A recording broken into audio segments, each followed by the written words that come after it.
धरती लोक पर कृष्ण जन्माष्टमी की धूम मची हुई थी। जहां देखो वहां जगह जगह हर घर हर मंदिर सजा हुआ था। भगवान श्री कृष्ण के जन्मोत्सव के लिए सभी अपनी तरफ से तैयारी कर रहे थे। ये नजारा गोलोक में विराजे श्री भगवान कृष्ण और राधा मैया देखकर अति प्रसन्न हो रहे थे। तभी श्री कृष्ण ने अपने मोर पंख को ठीक किया, कमर में बांसुरी को कसा और मुकुट पहनकर तैयार हो गए। कान्हा, कहाँ चल दिए इतना सज संवर कर? अरे राधा, आज मेरा जन्मदिन है। धरतीवासी मेरे जन्म उत्सव को इतनी धूमधाम से मनाते हैं। मन में विचार आ रहा है आज अपने भक्तों की परीक्षा ली जाए, इसलिए धरती लोक में भ्रमण के लिए जा रहा हूँ। अच्छा, फिर तो मैं भी तुम्हारे साथ चलूंगी। तुम्हारे बिना तो मैं अधूरा हूँ राधे।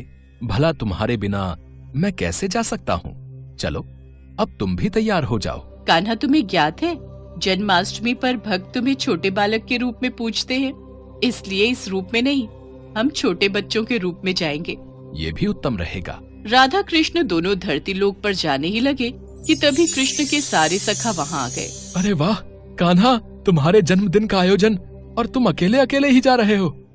आज तो खीर पूड़ी पकवान मिलेंगे, हम भी तुम्हारे साथ चलेंगे। अब तो तुम सबको भी ले जाना ही पड़ेगा। ठीक है, चलो तुम सब भी मेरे जन्मोत्सव का आनंद लेने चलो। राधा कृष्ण और सभी सखा छोटे छोटे बच्चों के रूप में आ जाते हैं और धरती लोक में पहुंचते हैं। घूमते घूमते वे सब एक गांव में पहुंचते हैं। वहां पर सब जगह जन्माष्टमी की धूम थी। कन्हैया, मुझे तो बहुत जोरों की भूख लगी है, चलो न कहीं चलकर कुछ खाते हैं। हाँ, राधा बिल्कुल ठीक कह रही है। चलो ना कान्हा, सब मिलकर कहीं बढ़िया बढ़िया पकवान खाते हैं। मन तो मेरा भी हो रहा है। चलो, वो सामने उस घर में चलते हैं। वहां लग रहा है बढ़िया बढ़िया जन्माष्टमी की सजावट हो रही है। मेरे जन्मदिन की खुशियां मनाई जा रही हैं। चलो, सब चलते हैं। अरे अरे अरे, ये तुम सब कहाँ चले आ रहे हो? चलो हटो, बाहर जाओ। पता नहीं कहाँ कहाँ से आ जाते हैं। मैं भगवान कृष्ण के भोग की तैयारी कर रही हूँ। तुम लोग क्यों आए हो? हमें बहुत जोरों की भूख लगी है, कुछ खाने को दे दो। वाह, यहाँ तो पूड़ी हलवा सब्जी खीर, यहाँ तो बहुत कुछ है। अरे क्या बात है सुशीला, आरती का समय हो रहा है, अंदर आओ। बाहर क्यों खड़ी हो? हाँ हाँ, आ रही हूँ। दरवाजा बंद कर दूं? चलो बच्चों, यहाँ से जाओ। कान्हा, इन्होंने तो द्वार बंद कर लिया। अब हम क्या करें? हम सबको बहुत जोरों की भूख लग रही है। ये कैसी बात हुई? तुम्हारा ही जन्मदिन मना रहे हैं और तुम्हें ही कुछ खाने को नहीं दिया। अरे सुदामा, इन्हें थोड़ी पता है कि मैं वास्तव में कृष्ण हूँ। ये तो मुझे एक साधारण बालक समझ रहे हैं। कोई बात नहीं सुदामा, कोई तो होगा जो हमें इस रूप में भोजन देगा। चलो और कहीं देखते हैं। राधा कृष्ण और सभी बालक बालिकाएं कुछ और जगह पर भी गए, पर वहां भी आरती और पूजन चल रहा था। कहीं भी उन्हें खाने को कुछ नहीं मिला। वे चलते चलते थक गए। मानव शरीर धारण किया है तो इतनी भूख तो सहन करनी ही होगी। बस एक आखिरी द्वार और खटखटाते हैं। अगर यहाँ नहीं मिला तो हम वापस गोलोक चले जाएंगे। ठीक है कान्हा, चलो इस घर में ही चलते हैं। थोड़ी और खीर दे। तुझे जब पता था कि मंदिर में खीर का प्रसाद बट रहा है तो तू थोड़ा ज्यादा नहीं ला सकती थी? माँ जी, मंदिर में बहुत भीड़ थी, बड़ी मुश्किल से नंबर आया तो मैं बस ये थोड़ा बहुत ही प्रसाद ला पाई। अरे अम्मा, खा लो ना। वैसे भी खीर खाए कितना समय हो गया। मजदूरी करते करते हाथों में छाले पड़ गए हैं। हमारी तो ऐसी किस्मत ही नहीं कि हम रोजाना ऐसी खीर पकवान खा सके। हाँ हाँ बेटा, ये ले, तू और ले ले। थोड़ा प्रसाद बचा है, मैं खा लेती हूँ। माँ, हमें बहुत भूख लगी है, कुछ खाने को दे दो। ये लो, पहले ही थोड़ी बहुत खीर है, उसमें से भी ये बच्चे भी मांगने आ गए। कुछ नहीं है यहाँ, चलो जाओ यहाँ से। रुको माँ, मैं दरवाजा बंद करके आता हूँ। सुनिए, आज जन्माष्टमी का त्योहार है, भगवान कृष्ण का जन्मदिन।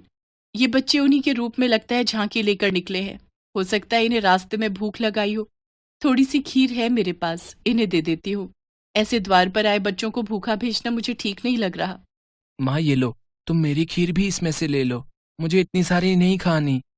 माँ, मेरे में से भी ले लो। अगर तुम अपनी दे दोगी तो तुम क्या खाओगी? राधा, इन बच्चों में अपनी माँ के प्रति कितना प्रेम है, हमें इनके लिए कुछ करना चाहिए। हाँ कान्हा, देखो तो इन्होंने अपनी सारी खीर हमें परोस दी। कैसे पागल हो तुम तीनों। बताओ, अपने हिस्से की खीर इन बच्चों में बांट रहे हो। इतनी मुश्किल से तो ये थोड़ा प्रसाद मिला था। अब तुम दोनों बच्चे कान खोलकर सुन लो, मैं अपनी खीर में से एक भी निवाला नहीं दूंगी। ये लो बच्चों, ज्यादा तो नहीं, थोड़ी थोड़ी खीर है, ये खा लो। बस इतनी सी खीर, इससे तो हमारा चींटी जैसा पेट भी नहीं भरेगा। एक काम करो, थोड़ी और खीर ले आओ। दादी, थोड़ी सी अपने में से दे दो ना, आज वैसे भी भगवान कृष्ण का जन्मदिन है, हमने भी तो नहीं खाई ना, हमने भी इनको दे दी। अब क्या करूं, तुम लोग इतना जोर दे रहे हो तो ये लो, थोड़ी सी मेरे में से भी दे दो। सावित्री, ये ले थोड़ी मेरे से भी ले ले, फिर बोलेगी मैं अकेले अकेले खा गया। सावित्री के परिवार के लोगों की ऐसी सोच देखकर राधा कृष्ण मन ही मन बात करने लगे। कान्हा, यह तो बहुत थोड़ी खीर है, कुछ करो, इन सबको भी तो खीर खाने का मन है। अगर हम ये सारी खीर खा जाएंगे तो ये लोग क्या खाएंगे? चिंता मत करो राधे, इस परिवार के सदस्य भूखे नहीं रहेंगे। हमने यहाँ खीर खाई है और मेरे जन्मदिन के उत्सव पर ये खीर ना खाएं, ऐसा हो ही नहीं सकता। बताओ, इतने मन से मैं खीर खा रही थी, सारी इन बच्चों को दे रही है, क्या कर सकते हैं। दादी, खीर खाओगे? देख, मजाक उड़ा रहे हैं बच्चे, और दे खीर। अरे जब तुम्हें दे दी सारी खाने के लिए तो हम क्या खाएंगे, खाली बर्तन? दादी, आज कान्हा का जन्मदिन है। कान्हा को जब आप अपने हिस्से की खीर दे सकते हो तो कान्हा क्यों नहीं दे सकता? अभी रुको, मैं आपको ढेर सारी खीर देता हूं, फिर आप भी खाओ और पड़ोसियों को भी खिलाओ। माँ जाओ, घर में जितने भी बर्तन हैं वो सब। बहू, अब छोटे बच्चे मजाक करने में बाज नहीं आएंगे। वैसे ही मुझे इन सब पर बहुत गुस्सा आ रहा है, सिर्फ तेरे कारण चुप हूं, वरना मैं इन्हें कब का भगा देती। ये लो बच्चों, पता नहीं आज तुम सब क्या खेल खेल रहे हो। देखती जाओ माँ, आओ बच्चों, तुम भी देखो। फिर क्या था, सावित्री बर्तन रखती जाती और कृष्ण जी उसमें खीर भरते जाते, भरते जाते। देखते ही देखते सारे बर्तन खीर से भर गए। ये चमत्कार देखकर सब लोग दंग रह गए। बहू, हमारे भाग्य धन्य हो गए, ये तो साक्षात कान्हा पधारे हैं। हाँ हाँ, माखन चोर नंद किशोर हमारे द्वार आए हैं, खीर से हमारे पात्र भर दिए। हे कृष्ण मुरारी, अपना रूप दिखाओ। हे राधा मैया, अपना रूप दिखाओ, हमें दर्शन दो। सबकी प्रार्थना सुनकर राधा कृष्ण अपने रूप में आते हैं। उनके साथ साथ सुदामा और सभी सखा भी अपने रूप में आ जाते हैं। इतना सुंदर दृश्य देखकर सावित्री और उसके परिवार में सबकी आंखों में आंसू आ जाते हैं। माँ, ये सत्य है कि जो भी भक्त भूखों को भोजन कराता है, प्यासे को पानी पिलाता है, खुद भूखा रहकर घर आए भूखे जरूरतमंद को अपने हिस्से का निवाला देता है, मैं उसकी सहायता अवश्य करता हूँ। हम तो धरती पर भक्तों की परीक्षा हेतु आए थे और यहाँ इतने प्रेम से खीर खाकर मन प्रसन्न हो गया। कान्हा, आज जन्माष्टमी का पावन अवसर है और इन सब ने हमारी बहुत सेवा की है, तो इन्हें उस सेवा का फल हमें जरूर प्रदान करना चाहिए। हाँ राधे, अवश्य, हम इन्हें इनकी सेवा का फल जरूर देंगे। और फिर जहाँ जहाँ राधा कृष्ण ने हाथों को आशीर्वाद स्वरूप घुमाया, उस जगह धन के भंडार भर गए। सावित्री की छोटी सी टूटी फूटी झोपड़ी महल में बदल गई। उनके जीवन में सारे सुख वैभव आ गए, गरीबी और दरिद्रता दूर हो गई। सावित्री के परिवार में खुशियां देकर राधा कृष्ण और सभी ग्वाल बालों के संग वापस गोलोक लौट गए। एक बार भगवान शंकर तपस्या से उठे तो माँ पार्वती उनके पास आई और बोली, स्वामी, आप सारा दिन पर्वत पर बैठे रहते हो और मैं सारा दिन घर का कामकाज करती हूँ, भूखी प्यासी बैठी रहती हूँ। आप कुछ नहीं कमाते हो, मैं क्या खाऊं, क्या बच्चों को खिलाऊं? आपने कभी इस ओर ध्यान भी दिया कि परिवार कैसे चलेगा? माँ पार्वती की बातें भगवान शंकर ध्यान से सुन रहे थे। आप मेरी एक बात मानोगे स्वामी? मैंने तुम्हारे साथ फेरे लेते हुए 7 वचन निभाने का वादा किया था। तुम कहो तो मैं तुम्हारी बात अवश्य मानूंगा। तो फिर ठीक है, एक काम करो, आप वृंदावन चले जाओ। एक आपका अपना नंदी बैल तो है ही, और एक बैल आपका वहाँ कन्हैया से मांग लेना। कन्हैया के खेत हैं, आप वहाँ पर खेती करना और जो फसल उगे उसे ले आना, कुछ तो काम चलेगा। लेकिन एक बात का ध्यान रहे स्वामी, आप वहाँ जाकर कन्हैया से कहना कि आप खेती ऊपर की लोगे और नीचे का हिस्सा कन्हैया को देना। ठीक है देवी पार्वती, मैं अभी नंदी बैल पर बैठकर वृंदावन जाता हूँ। इसके पश्चात भगवान शंकर अपने बैल नंदी पर बैठ गए और कन्हैया जी के पास जाने लगे। रास्ते में नंदी बैल उनसे बोला, प्रभु हम जा तो रहे हैं, लेकिन ये कन्हैया बहुत चालाक हैं, बहुत तेज हैं। कोई नहीं, जो होगा सो देखा जाएगा। मैंने पार्वती को वचन दिया है कि अब मैं खेती करके ही लौटूंगा।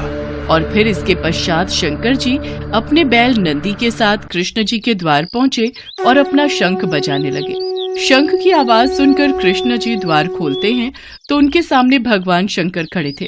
कृष्ण जी भगवान शंकर को प्रणाम करते हैं। भोलेनाथ आप आइए, भीतर पधारिए। अचानक कैसे आना हुआ? मुझे संदेशा भेज देते, मैं आपसे मिलने आ जाता। कन्हैया मेरा एक काम है जो केवल तुम ही कर सकते हो। हाँ हाँ बताइए, मैं आपकी किस प्रकार सहायता कर सकता हूँ? मुझे आपके खेतों पर खेती करनी है। एक बैल मेरे पास है और एक बैल आप अपना दे दो और अपने खेत पर मुझे खेती करने के लिए दे दो। क्यों मैया, आपका क्या विचार है? भगवान शंकर हमारे खेतों पर खेती करना चाहते हैं। हाँ तो कोई बात नहीं, अच्छी बात है, हमें भी बनी बनाई फसल मिल जाएगी। पर मेरी एक शर्त है, खेती में आप जो भी मुझे बोने को कहोगे वो मैं बो दूंगा, पर खेती का ऊपरी हिस्सा मैं रखूंगा। तो आप बताओ मैं क्या बो दूं? ठीक है, मुझे मंजूर है। एक काम करो, आप ना आलू बो दो। ठीक है, फिर मैं फसल तैयार होने के बाद ही आपसे मिलूंगा। इसके बाद शंकर जी बैलों को लेकर खेती करने चले गए। उन्होंने खूब मेहनत से खेती की और आलू उगाए। कुछ दिनों में आलू की फसल पककर तैयार हो गई। शर्त के मुताबिक शंकर जी और नंदी ने मिलकर आलू के ऊपर की फसल, आलू के पत्ते काटे और गठरी में भरकर कैलाश ले गए। शंकर जी ने बहुत खुशी से पार्वती मैया को वो गठरी दी। पार्वती मैया ने जब गठरी को खोलकर देखा तो वो हैरान हो गई। उस गठरी में तो पत्ते ही पत्ते थे। प्रभु आप ये क्या उठा लाए हो? खेती कहाँ है जो आपने की थी? पार्वती मैंने तो वैसा ही किया जैसा तुमने मुझसे कहा। मैंने ऊपर की खेती का हिस्सा लिया और कैलाश लौट आया। मुझे कुछ नहीं पता प्रभु, अब मैं इन पत्तों का क्या करूं? ये पत्ते किसी काम के नहीं हैं। अब आप दोबारा जाओ और दोबारा खेती करके लाओ। और हाँ, अब की बार आप नीचे की खेती मांगना। एक बार फिर भगवान शंकर नंदी के साथ वृंदावन जाने लगे। रास्ते में नंदी ने उन्हें फिर समझाया कि कान्हा बहुत चतुर है, तो आप सावधान रहना। शंकर जी ने फिर से वही कहा कि जो होगा देखा जाएगा। कन्हैया मुझे आपके बैल और खेत फिर से चाहिए। मुझे एक बार फिर खेती करनी है, पर इस बार मेरी शर्त ये है कि मैं खेती नीचे की लूंगा, ऊपर की आप रखना। बताओ मैं क्या बो दूं? ठीक है फिर तो आप बाजरा बो दो। कृष्ण जी के कहने पर शंकर जी ने बाजरा बो दिया और खेती की। उसकी अच्छे से रखवाली की और कुछ ही समय में बहुत अच्छी बाजरे की फसल उगाई। शंकर जी बाजरे के नीचे की डंडियां तोड़कर कैलाश ले गए और ऊपर का बाजरा सारा कृष्ण जी और यशोदा मैया घर ले गए। कैलाश पहुंचकर जब शंकर जी ने माता पार्वती को बाजरे के नीचे की डंडियों से भरी गठरी दिखाई तो वो फिर से क्रोधित हो गई। अरे आप ये क्या ले आए? ये तो घास फूस है, इनका मैं क्या करूंगी?